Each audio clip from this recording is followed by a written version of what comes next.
والصلاة والسلام على سيد الأنبياء والمرسلين أما بعد فأعوذ بالله من الشيطان الرجيم بسم الله الرحمن الرحيم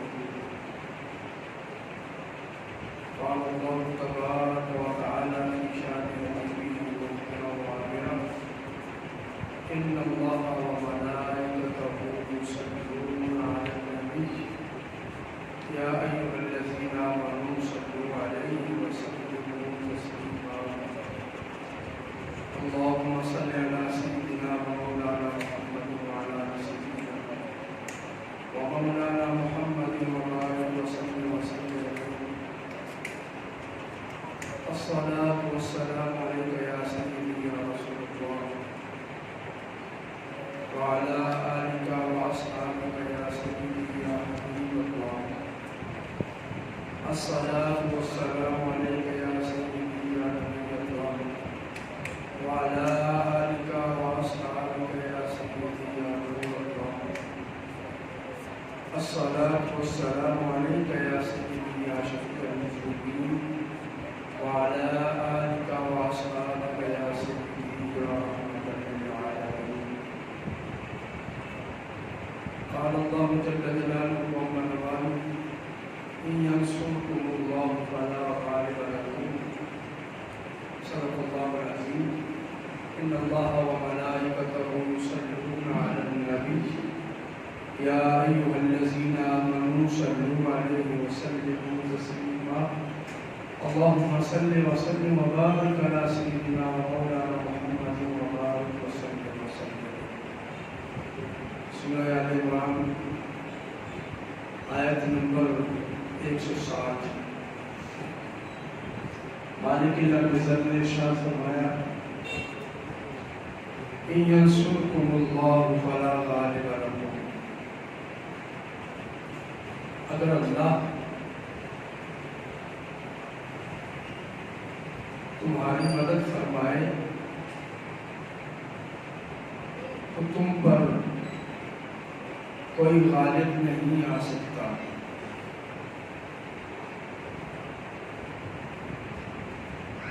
وَإِن يَخْذُلْكُمْ اور اگر اللہ تمہیں بے آسرا چھوڑ دے فَمَنْ ذَا الَّذِي يَنْصُرُكُمْ مِنْ بَعْدِهِ تو اللہ کے رخ پھیر لینے کے بعد تمہاری کون مدد کرے گا وَعَلَى اللَّهِ فَلْيَتَوَكَّلِ الْمُؤْمِنُونَ اور اللہ ہی پر مومنوں کو بھروسہ رکھنا چاہیے مومن کا توکل اللہ کی ذات پہ ہو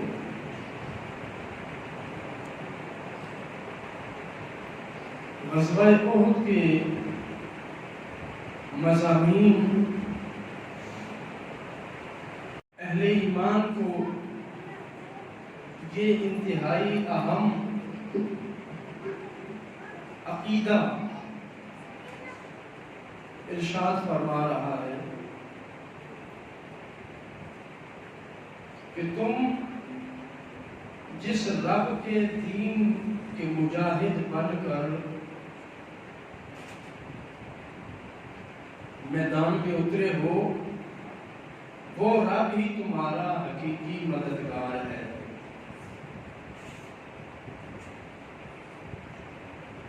اور جب وہ مدد کرتا ہے تمہاری تو پھر دنیا کی کوئی طاقت تم پر غالب نہیں آ سکتی فلا غالب لکم تم پر کوئی غالب نہیں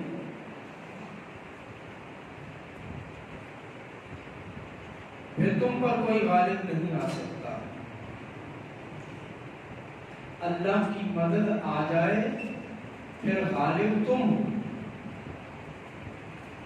کیونکہ تم رب کے دین کے مددگار ہو پھر تم اپنی تھوڑی طاقت کو نہ دیکھو رب کی عظیم قوت کو دیکھو،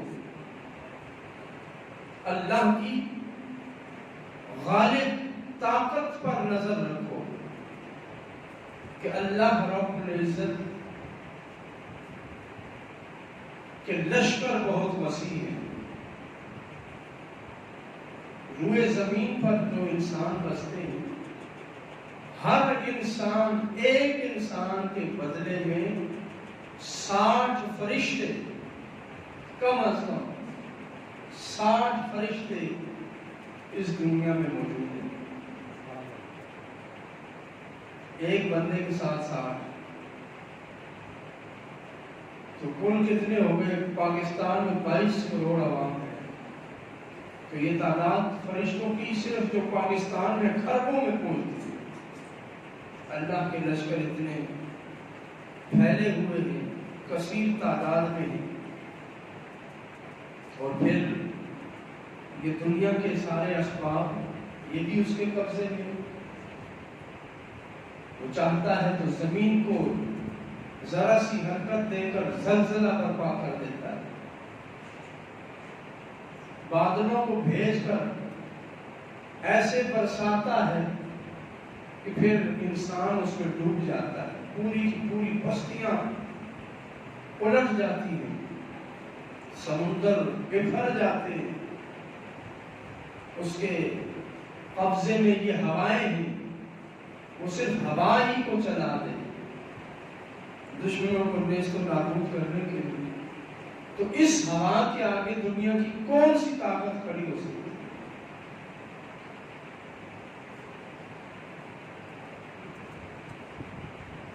اللہ رب العزت غالب ہے، زمین اور آسمان کی ساری طاقت اسی کے ہاتھ میں۔ وہ چاہے تو پل بھر میں زمین کو الٹ دے، چاہے تو میدانوں میں ہوائیں چلا کر دشمن کو نیز و نابود کر دے۔ وہ غالب ہے۔ فرعون کو مارنے کے لیے فرعون کے ہاتھوں ہی موسیٰ کی پرورش کروانے والا فلا غالب لکم، تم پر سوائے رب کے اور کوئی غالب نہیں، اس کی مدد کو دیکھو۔ دنیا کی ساری طاقت پاس ہو، ہاتھ میں ہو، سب کچھ ہو، پسٹل جیب میں ہو، لیکن اسے چلانے کی طاقت جب تک دل و دماغ میں نہیں ہوگی، جب تک گردے میں حوصلہ نہیں ہوگا تو وہ جیب سے نکلے گا ہی۔ ہاتھ میں پکڑا اور ہاتھ کانپنا شروع کر دے تو ساری طاقت ہونے کے باوجود ایمان کی طاقت چاہیے، دل اور گردہ مضبوط ہونا چاہیے۔ اللہ رب العزت اہل ایمان کو اس طرف لانا چاہتا ہے کہ اے ایمان والوں، اپنی کمزوری، اپنی لشکری تعداد کی کمی کو مت دیکھو، ظاہری اسباب نہیں ہے تمہارے پاس، اس کو مت دیکھو۔ دشمن بڑا ہے، بڑا لشکر ہے، اس کے پاس کثیر تعداد بھی ہے، فوجی بھی زیادہ ہے، تو اس کو مت دیکھو۔ فلا غالب لکم، تم پر کوئی غالب نہیں، کیونکہ طاقت اللہ کے ہاتھ میں ہے۔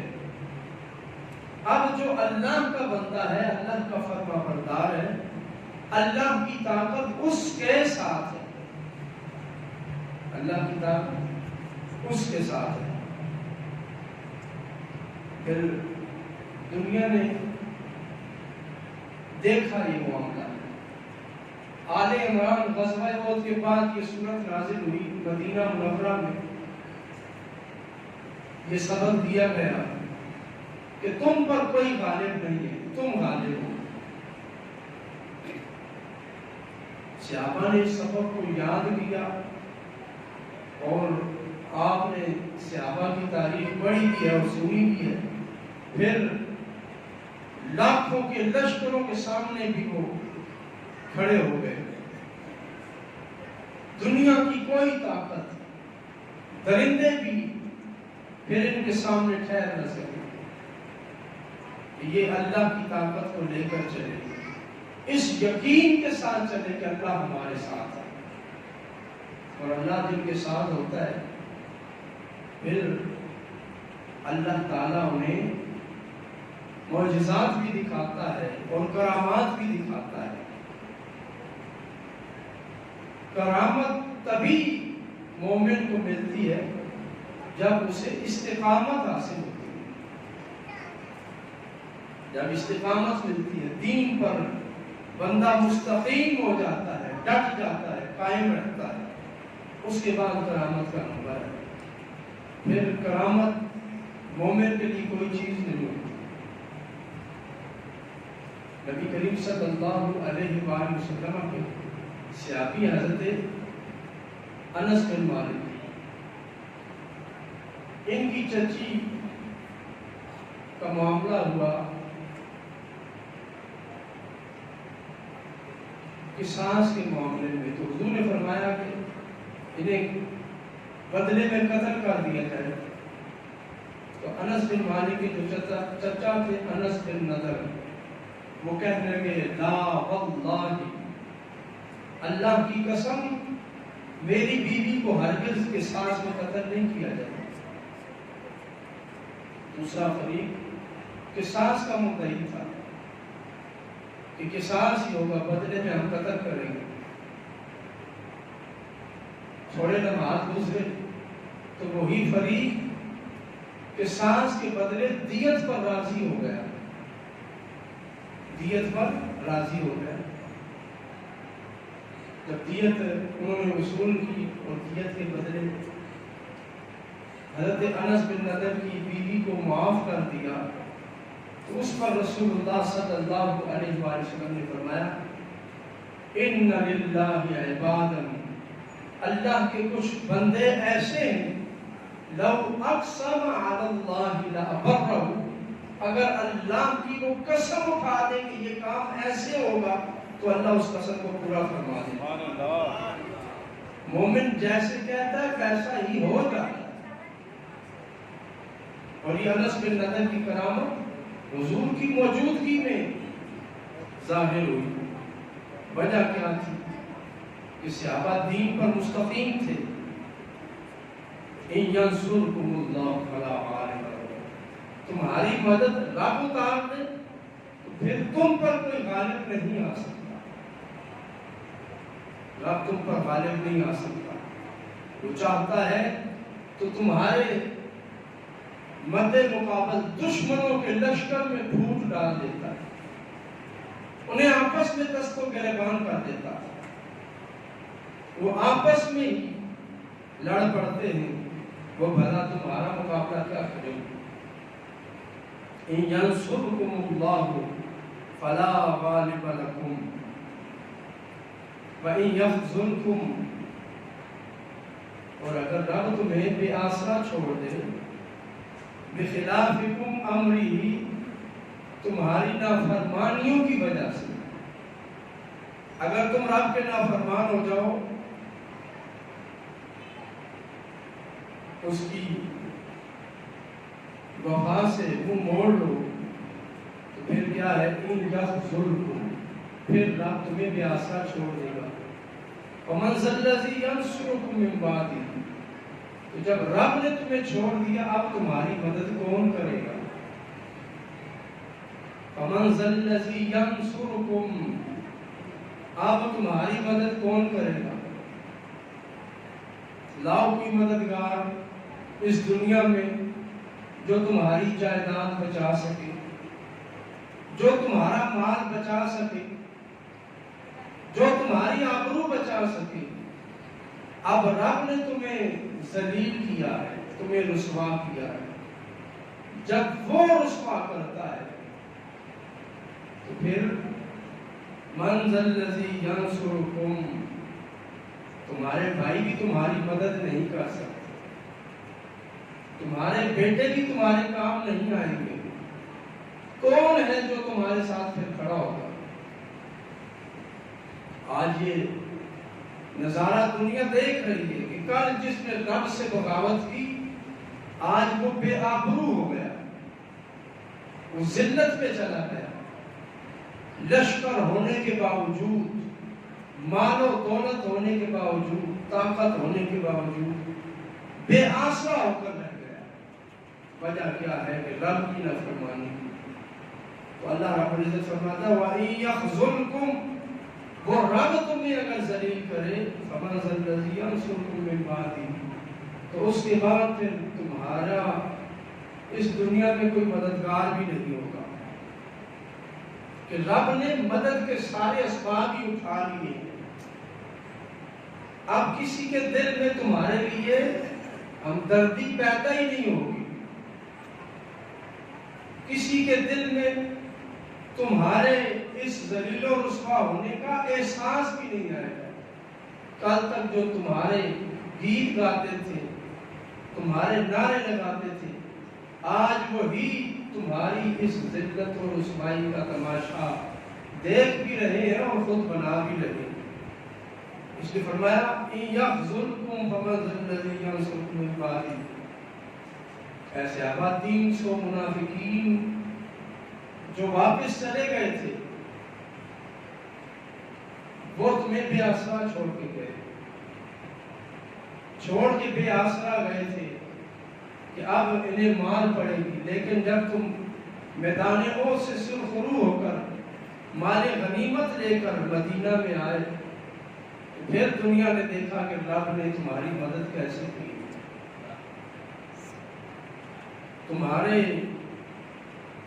تمہاری مدد سے دنیا اگر پھر جائے تو پھر جائے۔ دنیا والے منہ موڑتے ہیں تو موڑ لیں، کیوں؟ رب تمہارے ساتھ ہے۔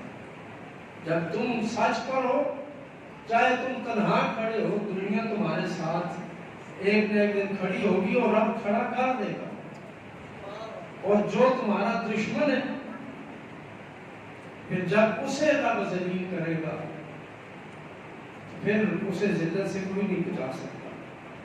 آخری جملہ ارشاد فرمایا وَعَلَى اللَّهِ فَلْيَتَوَكَّلِ الْمُؤْمِنُونَ،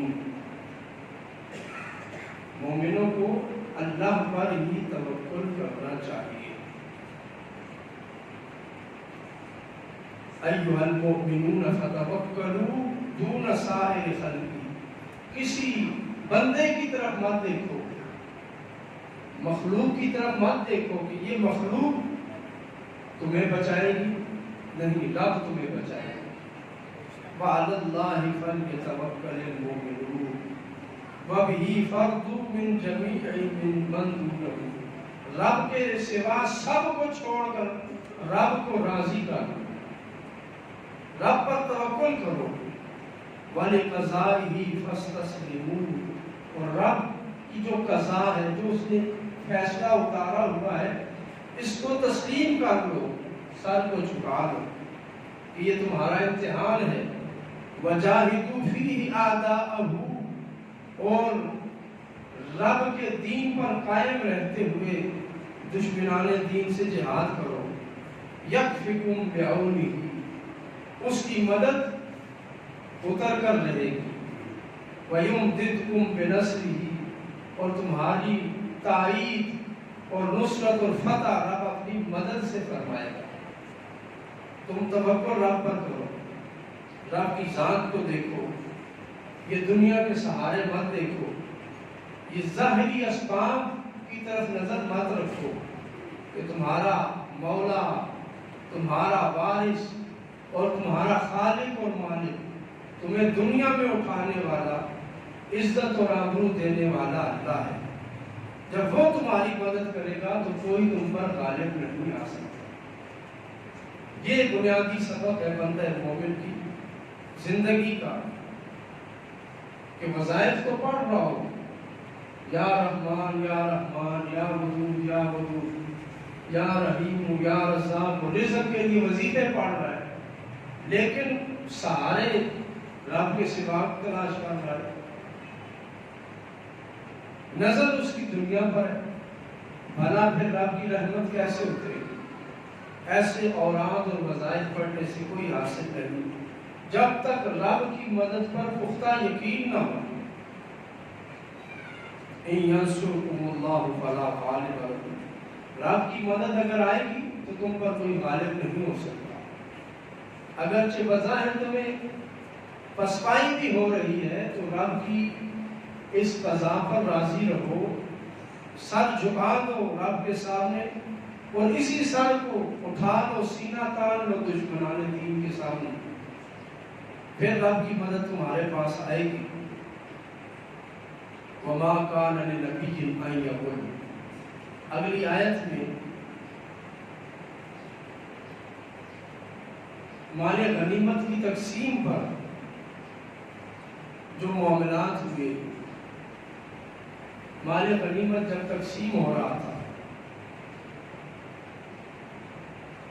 یوم بدر کو، تو کچھ لوگوں کے ذہن میں اس تقسیم پر خدشات اترے کہ شاید نبی علیہ السلام کسی کو زیادہ دے رہے ہیں۔ تو اس پر یہ آیت نازل ہوئی کہ کسی بھی نبی کو یہ زیب نہیں دیتا کہ وہ خیانت کرے، یعنی نبی خیانت سے پاک ہے۔ وَمَن يَغْلُلْ يَأْتِ بِمَا غَلَّ يَوْمَ الْقِيَامَةِ، اور یہ ذہن میں رکھو کہ اگر دنیا میں کوئی خیانت کرتا ہے تو وہ اس خیانت کو اپنے ساتھ لے کر قیامت کے دن آئے گا، جبکہ نبی خیانت سے پاک ہے۔ نبی تو احوال معاشر کو دیکھ رہے ہیں، میدان معاشر کی خبریں دے رہے ہیں، تو بھلا وہ نبی خیانت کا سوچ بھی کیسے سکتے ہیں کہ جو خود میدان معاشر کے احوال اپنی آنکھوں سے دیکھ کر تمہیں بیان کرتے ہیں، وہ اس منظر کو کبھی بھلا نہیں سکتے۔ تو نبی کے بارے میں یہ خدشہ مت رکھو کہ نبی نے خیانت کی۔ وَمَن يَغْلُلْ يَأْتِ بِمَا غَلَّ يَوْمَ الْقِيَامَةِ، جو خیانت کرے گا تو قیامت کے دن لے آئے گا اس خیانت کو۔ ثُمَّ تُوَفَّىٰ كُلُّ نَفْسٍ مَا كَسَبَتْ، پھر ہر بندے کو اس کے کیے کا پورا پورا بدلہ ملے گا۔ وَهُمْ لَا يُظْلَمُونَ، اور کسی پر ظلم نہیں کیا جائے گا، کسی کے ساتھ اللہ رب العزت زیادتی نہیں فرمائے گا۔ اللہ رب العزت ہر بندے کو اس کے کیے کی سزا ضرور دے گا۔ نبی علیہ السلام نے فرمایا کہ قیامت کے دن رب کی بارگاہ میں مقتول حاضر ہوگا، جسے قتل کیا گیا دنیا میں مقتول، وہ آئے گا اور اس کے ہاتھ میں قاتل کا سر ہوگا، قاتل کو سر سے پکڑ کر گھسیٹ کر اللہ کی بارگاہ میں لائے گا اور عرض کرے گا اے مالک کائنات، اس نے مجھے قتل کیا تھا۔ اللہ رب العزت اسے اتنی اجازت دے گا کہ وہ مقتول قاتل کو پکڑ کر عرش الہی کے قریب لے آئے گا، تو وہاں پر ہر کسی کو اس کے کیے کی سزا ملے گی۔ اللہ رب العزت پورا پورا بدلہ دے گا۔ وَهُمْ لَا يُظْلَمُونَ، اور کسی پر ظلم نہیں ہوگا۔ جس کے ساتھ خیانت ہوئی اس کی خیانت کا پورا پورا بدلہ اسے دیا جائے گا۔ نبی کریم صلی اللہ علیہ وآلہ وسلم نے آپ کی بارگاہ میں حضرت ابو ہریرہ رضی اللہ تعالیٰ عنہ کا واقعہ فرماتے ہیں، کیف انت والابل، کہ اونٹ کے ساتھ کسی نے اگر زیادتی کی، اونٹ کو زیادہ مارا، حضور فرماتے قیامت کے دن آئے گا اور وہ اونٹ رو رہا ہوگا اور اس کی شکایت کرے گا۔ اسی طرح نبی علیہ السلام نے فرمایا، من اخذ بعیرا بغیر حقہ جاء بہ یوم القیامۃ لہ رغاء، جس نے کسی کا ناحق اونٹ پکڑ لیا تو قیامت کے دن آئے گا اس اونٹ کو لے کر، اور اونٹ بڑبڑا رہا ہوگا، شور ڈال رہا ہوگا، کسی نے گائے کسی کی نہ حق لی تو وہ گائے آواز نکالتی ہوئی میدان محشر میں آئے گی. کسی نے بکری لی تو بکری آئے گی. اسی طرح حضور فرماتے ہیں فَإِنَّهَا أَحَدُ قُرُونًا وَأَشَدُّ أَزْلَافًا کہ اس دنیا میں جس جانور کو ناحق چھینا ہوگا وہ جانور قیامت کے دن آئے گا اور اس جانور کے پنجے، اس کے کھر، اس کے ناخن بڑے سخت اور نوکیلے ہوں گے. نوکیلے ناخنوں کے ساتھ وہ آئے گا، یعنی اس کے ناخنوں سے اس ناحق لینے والے بندے کو عذاب دیا جائے گا. فَأَفَمَنِ اتَّبَعَ رِضْوَانَ اللَّهِ اور پھر جو اللہ کی رضا کے لیے کوشش کرتا ہے، خیانت سے اپنے آپ کو بچاتا ہے، کَمَنْ بَاءَ بِسَخَطٍ مِّنَ اللَّهِ کیا وہ اس شخص کی طرح ہو سکتا ہے جس نے خیانت کر کے اپنے آپ کو رب کی ناراضگی کا حقدار بنا لیا؟ یعنی خیانت کرنے والا خائن اور امانت رکھنے والا امین یہ دونوں برابر نہیں ہے. خائن جہنمی ہے اور امین جنتی ہے، اور نبی اللہ کے امین ہوتے ہیں. وَمَأْوَاهُ جَهَنَّمَ وَبِئْسَ الْمَصِيرُ اور یہ برا ٹھکانہ ہے. ہم درجات عند اللہ اللہ کے نیک بندوں کے رب کی بارگاہ میں درجات ہیں، مختلف درجے ہیں. واللہ بصیر بما یعملون اور اللہ بصیر ہے، دیکھ رہا ہے، بما یعملون جو کچھ یہ کر رہے ہیں.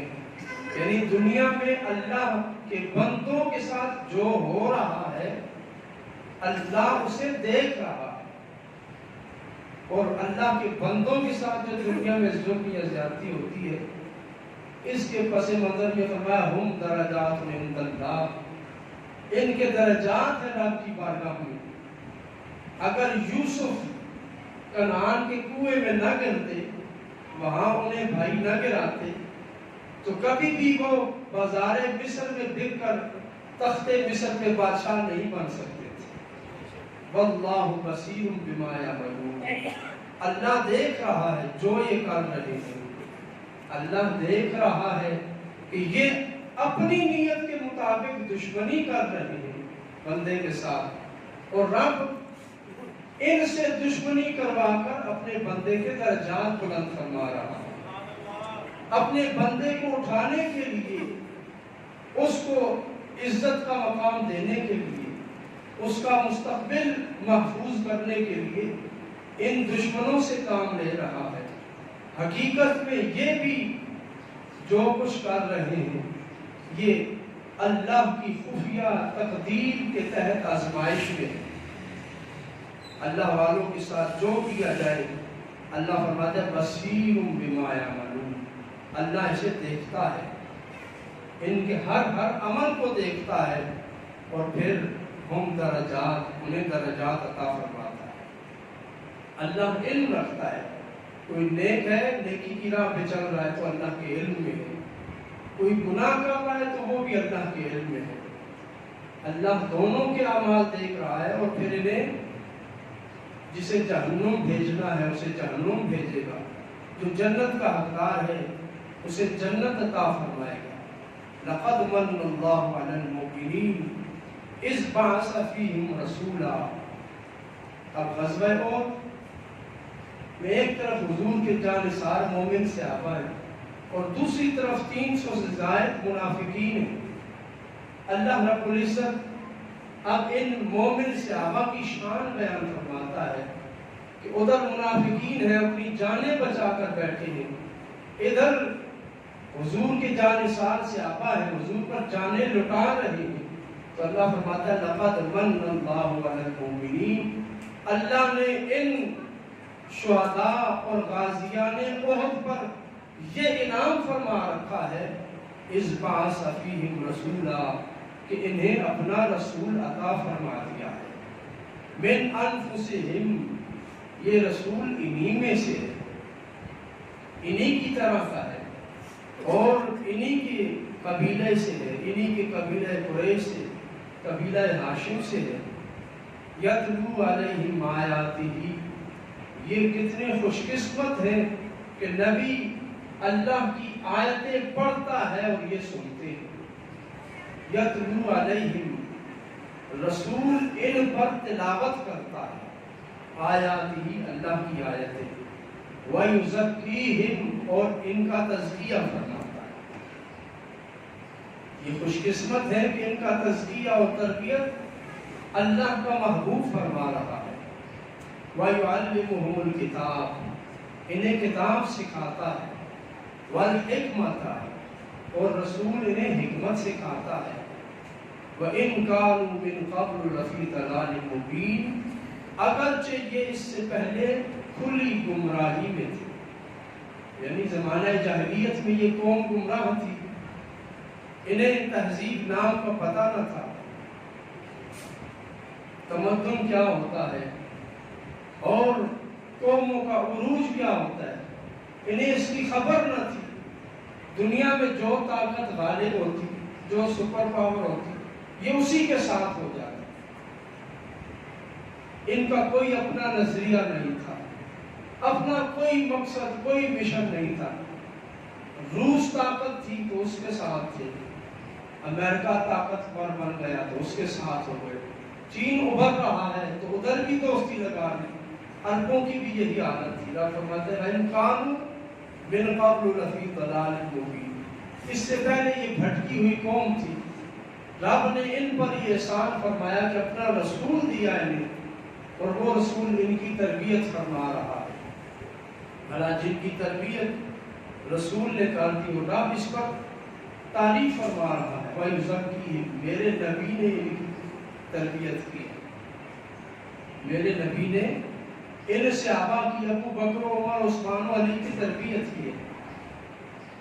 حضرت عمر بن العاص آپ فرماتے ہیں کہ مجھے سب سے زیادہ زمانہ جاہلیت میں ناپسندیدہ چہرہ نبی کریم صلی اللہ علیہ وآلہ وسلم کا تھا، اور جس دن میں مومن ہوا، مسلمان ہوا، حضور پر ایمان لایا، اس کے بعد یہ چہرہ مجھے اتنا محبوب ہو گیا، اتنا مجھے پسند آتا، اور اتنا اس چہرے کا جلال تھا کہ میں آنکھ بھر کے حضور کا چہرہ نہیں دیکھ سکتا تھا۔